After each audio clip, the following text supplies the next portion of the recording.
Good morning on this rather damp Thursday morning. We have got bikes everywhere. Gonna get started with this GTR1400. This is a new client, just ridden from out of town. This is his workhorse. As you can see, she is filthy.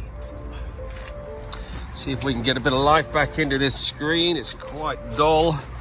It's got XCP all over it, so that's always fun to get off.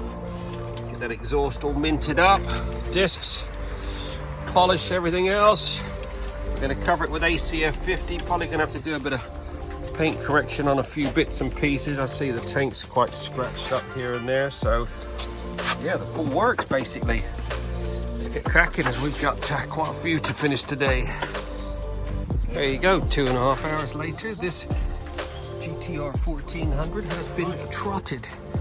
This was a bit of a challenging one as it was covered in XCP winter protector, which is like bloody super glue. It was on everything. Managed to get it off, get the exhaust all minted up, done a bit of paint correction on it. All the exhaust, covered it with ACF 50 afterwards.